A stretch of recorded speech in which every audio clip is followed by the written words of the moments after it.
Ayun, welcome back sa ating channel mga kaibon at kapabo. Ayan, dito tayo ngayon, update lang tayo. Ayan, nire-ready natin yung ating ayan, ating karton. Pero kasing may buyer tayong darating na kukuha ng mga pabo. Ayan, kukunin itong mga sisiw natin na to. Ayan, 15 heads kukunin yan lahat.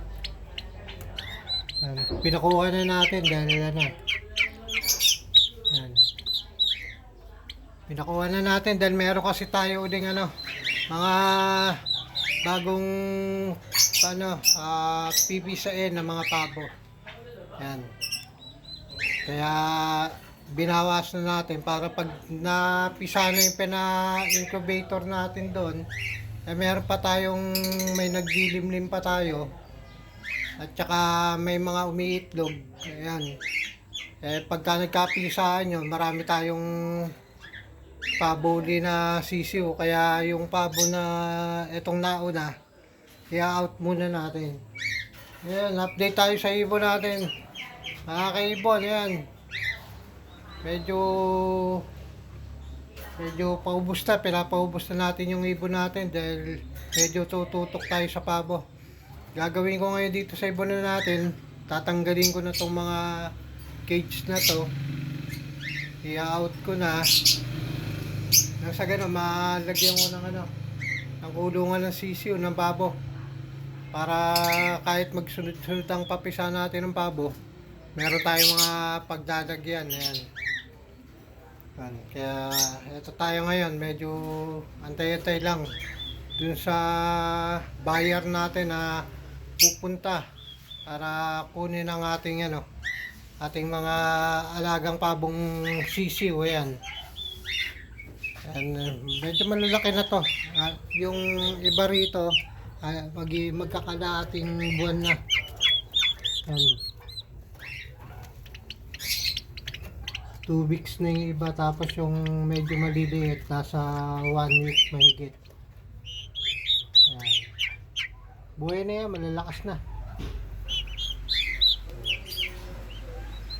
Mga pabo natin doon sa labas. Umuulan ngayon. Hirap na hindi tayo makapaglinis. Ayan, buti maaraw na. Ayan yung mga pabo natin, nagbibilad. Basa pa yung basa pa yung sahig. Hindi natin malinis. Yan ang update ngayon natin dito sa ating pabuhan, sa ating ibunan. Dapat papalitan na natin ng pabo. Ito na lang ang natitira sa ating mga ibon. Yan, itong kakatail. Tapos breeder yan. Tapos may breeder din sa taas na isa rin kakatail. Tapos meron tayo rito yan, Lutino Opa, tsaka split Opa. Tapos meron din tayong mga Weibul Opa, tsaka mga green Opa, splitino. Meron din tayong Postdan tsaka Repline. Yun na lang mga natitira natin. Yung iba rito wala na laman. Baling gagawin natin dyan, pag naubos na, ilalabas na natin, dilinisin ko.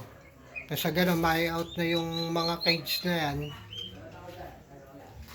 Papalitan natin ng bago. Ito yung box na nire-ready natin.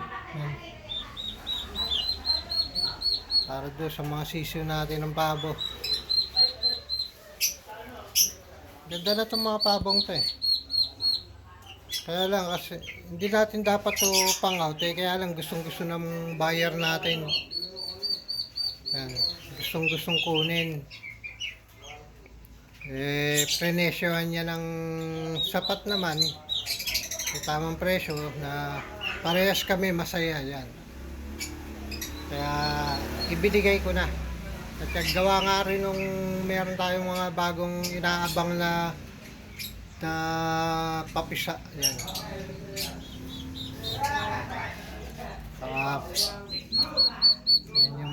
issue natin. Maganda na ito pagka nag-lucky yan ito dahil daming puti. Ganda tignan. Yan guys. Antayin muna natin. Hanggang dito na lang po muna ang ating video. Nag-update lang po tayo. Ayun, sa mga bagong dumaraan sa aking channel, ayun, please like and share at mag-subscribe na rin po kayo. Pindutin ang notification bell para lagi po kayo updated sa bawat video na gagawin ko ngayon. Salamat po. God bless.